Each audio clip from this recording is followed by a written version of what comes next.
Assalamualaikum warahmatullahi wabarakatuh.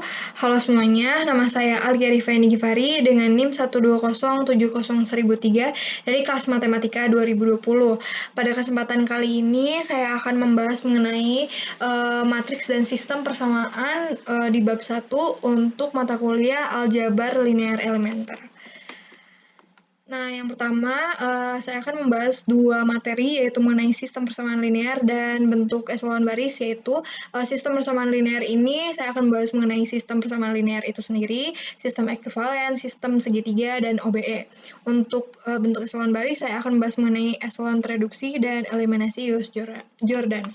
Sebelumnya, saya akan memaparkan mengenai diagram alir dari cara penyelesaian untuk matriks dan sistem persamaan, yaitu ada dua macam, yaitu melalui sistem persamaan linear dan bentuk eselon baris. Nah, sistem persamaan linear ini tuh dibagi tiga cara penyelesaiannya, yaitu ada OBE, sistem ekuivalen, sistem segitiga. Dan untuk bentuk eselon baris itu ada eselon tereduksi dan eliminasi Gauss-Jordan. Nah, untuk selanjutnya saya akan membahas mengenai sistem persamaan linear. Tapi sebelum masuk ke sistem persamaan linear, saya akan membahas persamaan linearnya itu sendiri sebelum kita masuk ke sistemnya sendiri gitu kan.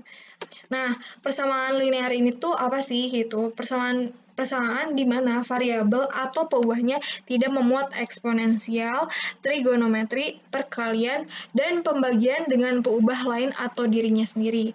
Di sini kita masuk ke bentuk dari persamaan linear, yaitu di mana n buah variabel x1, x2, xn yang dinyatakan dalam bentuk x1 A1 dikali x1 ditambah A2 dikali x2 ditambah titik-titik menuju AN, XN sama dengan B itu. Dengan B sama dengan A1, A2 menuju AN adalah konstanta real. Jadi B-nya itu atau hasil atau apa ya, pokoknya B-nya itu merupakan konstanta real gitu. Dengan himpunan penyelesaiannya adalah X1 sama dengan K1, X2 sama dengan K2, menuju atau titik-titik sampai Xn sama dengan Kn. Sedemikian sehingga persamaan tersebut terpenuhi. Maka himpunan nilai tersebut K1, K2, sampai Kn disebut dengan himpunan penyelesaian solusi set. Selanjutnya masuk ke contoh persamaan linear, yaitu ada 2x1, x2 ditambah 3x3 sama dengan 5, di mana kita bisa masukkan bahwa di sini ini merupakan A. Nih, kita bisa lihat bahwa A ini merupakan konstanta dari bentuk dari persamaan linear, yaitu di sini merupakan A. A itu sebagai konstanta dari suatu variabel gitu. Nah, ini merupakan variabelnya, yaitu adalah X1, di mana di sini adalah X1. X1 itu merupakan variabelnya, dan di sini X2 merupakan variabel dari X2 gitu kan. Nah, ini variabelnya X2. Nah, di sini konstantanya itu merupakan 1 karena dia tidak memuat sebuah konstanta lain gitu, seperti konstanta 2, 3, dan selanjutnya itu. Maka di sini kita sebut dengan konstantanya itu adalah 1. Selanjutnya untuk 3x3, di mana 3 ini merupakan konstanta atau X1, atau A maksudnya, atau A, dan X3 ini merupakan variabel dengan sama dengan itu B di mana ini merupakan 5 gitu. Nah, di sini itu suatu persamaan linear ini bisa memuat lebih dari satu solusi. Itu di sini kita bisa lihat bahwa salah satu contohnya adalah X1 sama dengan 1, X2 sama dengan 0, X3 sama dengan 1. Atau dengan himpunan penyelesaiannya itu adalah 101 gitu kan. Ya, jadi dari suatu persamaan ini tuh dia bisa memuat beberapa solusi seperti ditunjukkan ke dalam bentuk seperti ini gitu. Nah, untuk selanjutnya saya akan membahas sistem persamaan linear. Kalau tadi kita membahas mengenai persamaan linear, sekarang kita masuk ke sistem persamaan linearnya itu sendiri. Nah, sistem persamaan linear ini sendiri itu memiliki pengertian merupakan sekumpulan persamaan linear yang terdiri dari beberapa variabel gitu kan. Jadi sistemnya ini sendiri itu merupakan perkumpulan dari persamaan linear atau yang ini. atau kumpulan dari ini gitu, kumpulan dari ini merupakan sebuah persamaan linear. Lalu kalau kita masuk ke sistem persamaan linear, ini merupakan sistem ini tuh merupakan dari sekumpulan persamaan linear yang terdiri dari beberapa variabel gitu kan. Kita bisa lihat bahwa misalkan terdapat SPL dengan n buah variabel bebas gitu kan. Nah, variabel bebas itu misalkan ada lebih dari 3 variabel gitu. Di sini ada A1, X2, X3, maksudnya X1, X2, X3 gitu, sampai ke Xn gitu kan, ini merupakan variabel bebas gitu, sampai AN, Xn gitu kan. Nah, ini merupakan konstantanya untuk A-nya, untuk X-nya itu merupakan variabelnya, sama seperti tadi sih sebetulnya, itu. Nah, dengan C-nya itu merupakan B atau konstanta-konstanta real gitu kan. Nah, sistem persamaan ini tuh bisa dikonversikan ke dalam bentuk augmented matrix atau yang disebut juga dengan matriks yang diperluas atau yang diperbesar gitu kan. Nah, ini sistem persamaan ini tuh yang apa ya, yang dengan n buah variabel bebas ini tuh bisa dikonversikan ke dalam bentuk matriks augmented gitu, augmented matrix atau matriks diperluas gitu kan. Nah, ini kita bisa lihat bahwa A11, A12, A1 A1N itu sampai A1N gitu sampai seterusnya gitu kan. Di mana X1, X2, X3 ini merupakan si ininya gitu, si variabelnya, dan di sini ada apa namanya? Ada B atau konstanta-konstanta real, merupakan sama dengan atau persamaan dari si SPL-nya itu sendiri gitu kan. Nah, macam-macam SPL ini tuh ada 3 yaitu ada yang pertama yaitu SPL dengan satu variabel, SPL dengan 2 variabel, dan SPL sebenarnya ada 3 variabel atau lebih, maksudnya dengan banyak variabel gitu. SPL dengan 3 variabel ini tuh udah disebut juga dengan SPL yang lebih dari yang maksudnya itu ke SPL dengan banyak variabel gitu. Nah, berikut kita masuk ke contoh dari SPL dengan satu variabel, 2 variabel, dan 3 variabel gitu. Nah, kita bisa lihat bahwa di sini ada 5x ditambah 12 sama dengan 34 gitu kan. Berarti di sini tuh ada satu variabel yaitu yang memuat x sebagai variabelnya. Di sini juga yang contoh kedua ada 4T dikurangin 33 sama dengan 21 gitu. Dengan T itu merupakan variabelnya gitu kan. Kita bisa lihat bahwa di sini itu terdapat hanya satu variabel gitu. Nah, di sini kita bisa konversikan atau representasikan sebuah SPL dengan satu variabel ini ke dalam bentuk dari bentuk soal cerita gitu kan. Kita bisa lihat bahwa di sini harga kamera Canon ditambah pajak pembelian 10% adalah Rp450.000 gitu. Dengan X ditambah 0,1X sama dengan 1,1X gitu sama dengan Rp450.000 gitu kan. Di sini memuat hanya satu buah X itu. Satu buah variabel dengan variabelnya itu dalam bentuk X, Y, dan ini T, dan ini X gitu. Selanjutnya untuk ke SPL dengan 2 variabel gitu.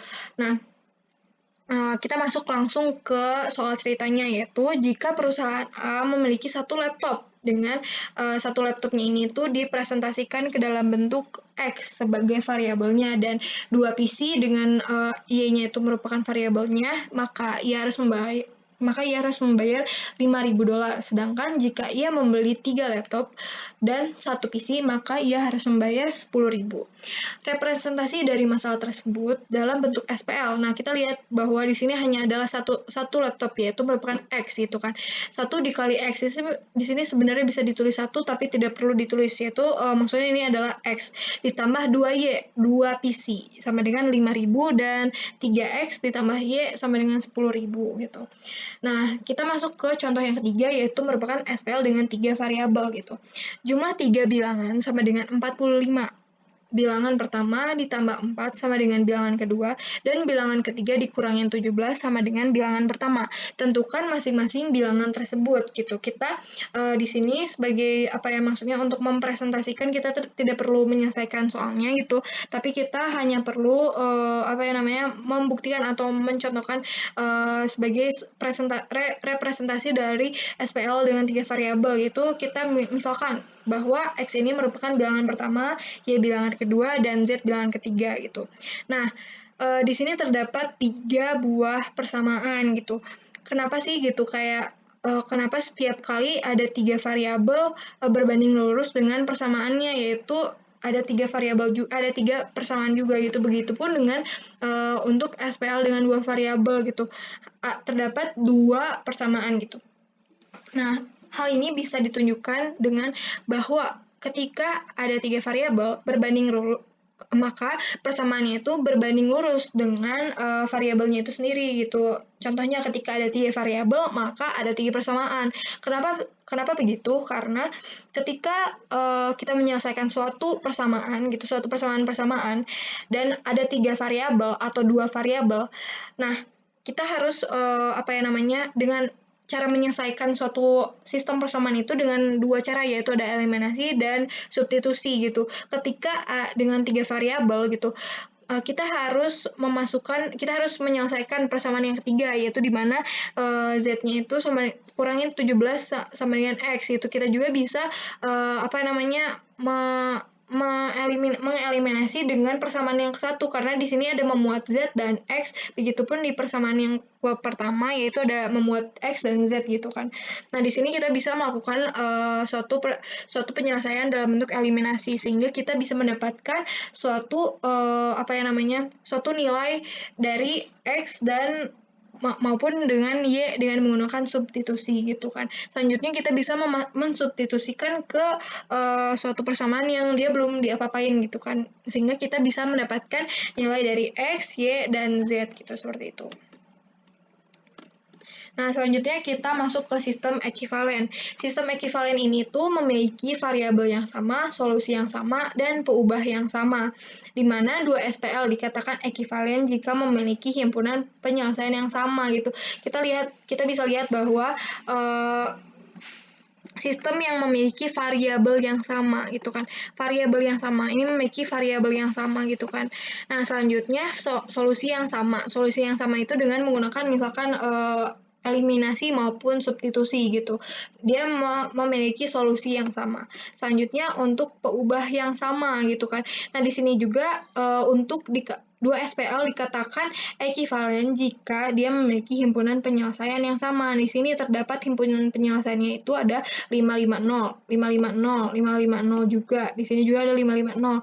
Berarti sistem persamaan ini tuh memuat atau memiliki sistem persamaan yang ekivalen gitu. Dia bisa dikatakan ekivalen karena dia memiliki himpunan penyelesaian yang sama gitu, yaitu 550, 550 gitu. Selanjutnya dan seperti itu gitu. Nah, kita masuk ke sistem segitiga. Merupakan koefisien dan K1 peubah yang pertama dalam persamaan ke K semuanya 0 dan koefisien dan XK adalah bukan 0, di mana K-nya itu sama dengan 1 sampai N gitu. Nah, di sini kita lihat bahwa ada 2 macam dari sistem segitiga atau matriks segitiga gitu. Ada 2 macam, yaitu ada matriks segitiga atas dan matriks segitiga bawah gitu. Matriks segitiga atas adalah matriks persegi yang entry atau elemennya memenuhi syarat, di mana A, I, J sama dengan 0 untuk I lebih besar sama dengan J gitu kan. Nah, kita bisa lihat bahwa di sini untuk contohnya gitu, di contohnya ini tuh terdapat kan ini segitiga atas gitu, di mana untuk contohnya itu seperti ini gitu. Nah, persegi yang elementrinya yang memuat sistem yang memenuhi syarat, yaitu AIJ sama dengan 0 untuk I lebih besar daripada J. Dan di sini untuk 0-nya itu ada di bawah gitu. Nah, untuk di bawah maka dia disebut juga dengan segitiga atas karena di sini angka-angka yang selain 0-nya itu, angka-angka yang bukan 0-nya itu terdapat di atas gitu, ada di atas. Selanjutnya untuk matriks segitiga bawah. Matriks segitiga bawah ini adalah matriks yang memiliki matriks persegi yang memiliki entry atau elemennya memenuhi syarat, yaitu AIJ sama dengan 0 untuk I lebih besar sama dengan lebih kecil daripada J gitu. Nah, di sini kita bisa lihat bahwa ini angka-angka selain 0-nya itu ada di bawah gitu kan. Nah, sedangkan untuk 0-nya itu ada di atas, maka dia disebut juga dengan segitiga bawah gitu. Nah, kita masuk ke OBE atau operasi baris elementer. Di sini OBE ini tuh adalah merupakan langkah-langkah untuk menyelesaikan sistem persamaan. Kita garis bawahi langkah-langkahnya, gitu kan. Nah, di sini tuh ada contoh dari OBE, yaitu langkah-langkah untuk menyelesaikan sistem persamaan gitu. Misalkan ada persamaan gitu yang udah dikonversikan ke dalam bentuk augmented matrix gitu, atau matriks yang seperti ini gitu, atau matriks yang seperti ini. Nah, kita bisa lihat seperti ini kan. Nah, udah gitu kita bisa masuk nih, kita menggunakan OBE ini di setiap baris angka pertama selain 0 harus 1. Nah, kita bisa lihat nih 1 kan. Nah, untuk jika ada baris yang semua elemennya 0, maka harus dikelompokkan di baris akhir dari matriks. Nah, ini dia harus dikelompokkan di baris akhir suatu matriks gitu kan, ketika kita menggunakan cara OBE gitu. Jika ada baris yang leading 1, maka leading 1 di bawahnya angka satunya harus berada lebih kanan dari leading 1 gitu. Nah, seperti ini. Nah, ini leading 1. Ini leading 1. Nah, jika ada baris yang leading 1, maka leading 1 di bawahnya angka satunya harus berada di kanan, ada lebih dari kanan leading 1. Jadi ini kan leading 1. Nah, ini juga leading 1 dan dia harus berada di lebih kanan dari leading 1 yang pertama gitu. Jika kolom yang memiliki leading 1 angka selain 1 adalah 0 gitu, maka matriks tersebut disebut juga dengan eselon baris tereduksi. Jika ada kolom yang memiliki leading 1 angka selain 1, jika adalah 0, maka matriks tersebut disebut juga dengan eselon baris tereduksi. Nah, ini merupakan baris eselon baris tereduksi gitu. Nah, selanjutnya untuk bentuk eselon baris. Nah, kita masuk ke yang pertama, yaitu bentuk eselon baris sendiri. Itu artinya yaitu merupakan matriks yang memiliki bentuk tangga dan matriks yang memiliki satu utama pada setiap baris kecuali baris yang seluruhnya 0 gitu. Nah, contohnya memiliki bentuk tangga. Dia memiliki bentuk tangga. Kita bisa lihat di contohnya. Di sini dia memiliki bentuk tangga, yaitu seperti ini nih. Nah, dia memiliki bentuk tangga gitu kan. Selanjutnya, matriks yang memiliki satu utama pada setiap baris, gitu. Kita masuk ke satu utama dalam setiap baris seperti ini. Dia memiliki satu utama dalam setiap baris gitu. Nah, kecuali baris yang seluruhnya 0 nih, baris yang seluruhnya 0 gitu, seperti itu contohnya untuk bentuk eselon baris.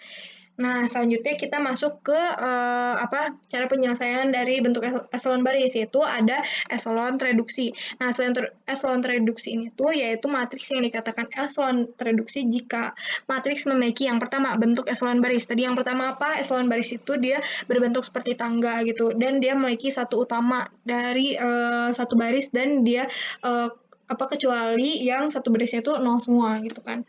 Nah, selanjutnya entry bukan 0 pertama dalam setiap baris adalah satu-satunya entry bukan 0 dalam kolom yang bersangkutan gitu, seperti itu. Nah, masuk ke eliminasi Gauss-Jordan. Eliminasi Gauss-Jordan ini tuh apa sih gitu? Merupakan proses menggunakan operasi-operasi baris elementer untuk mengubah suatu baris menjadi bentuk eselon baris tereduksi. Nah, kita garis bawahi, yaitu merupakan proses penggunaan operasi-operasi baris elementer untuk mengubah suatu matriks menjadi bentuk eselon baris tereduksi gitu kan. Nah, kita garis bawahi mengubahnya itu, kita ganti warna pulpennya itu mengubah gitu. Kita garis bawahi mengubah suatu operasi-operasi baris elementer menjadi bentuk eselon baris tereduksi gitu kan. Nah, kita masuk ke sini, yaitu metode ini merupakan pengembangan metode dari eliminasi Gauss. Jadi eliminasi Gauss-Jordan ini tuh merupakan pengembangan dari metode eliminasi Gauss. Hanya saja augmented matriksnya pada sebelah kiri diubah menjadi matriks diagonal seperti ini, diubah menjadi matriks diagonal gitu, dengan si bagian sininya itu jadi 0 dan di sini itu jadi 0 gitu. Jadi dia itu disebut juga dengan eliminasi Gauss-Jordan gitu. Penyelesaian dari persamaan linear simultan di atas adalah nilai D1, D2, D3 sampai Dn, dan atau X1 sama dengan D1, X2 sama dengan D2, X3 sama dengan D3, sampai Xn sama dengan Dn. Nah, perbedaannya dari eliminasi Gauss dan eliminasi Jordan itu kita bisa lihat bahwa nih seperti ini. Misalkan Nah, misalkan si soal itu seperti ini, A, B, C, D, E, F, G, H, I gitu kan. Sebentar kita ganti pulpen dulu. Nah, untuk eliminasi Gauss itu dia tuh kayak dia tuh mengenolkan bagian sini gitu, mengenolkan bagian sini. Untuk eliminasi Gauss dengan ininya tuh bukan nol gitu. Dia bisa jadi bukan nol gitu. Tapi perbedaannya dengan eliminasi Gauss-Jordan, dia itu mengenolkan bagian sini, bagian atas dan bawah. Nah, dengan bagian sininya itu didapatkan dari apa? Matriks yang sebelah kirinya diubah menjadi matriks diagonal seperti ini. Jadi untuk eliminasi Gauss-Jordan, untuk bentuk dari matriks yang persegi maupun persegi atas maupun yang persegi bawah itu dia itu tidak berlaku gitu untuk eliminasi Gauss-Jordan gitu karena dia atas dan bawah ini dia berlaku gitu. Maksudnya atas dan bawah ini tuh ada gitu di sini. Jadi maksudnya tidak berlaku gitu. Nah, sekian dari pemaparan dari saya. Mohon maaf atas segala kesalahannya. Terima kasih. Wassalamualaikum warahmatullahi wabarakatuh.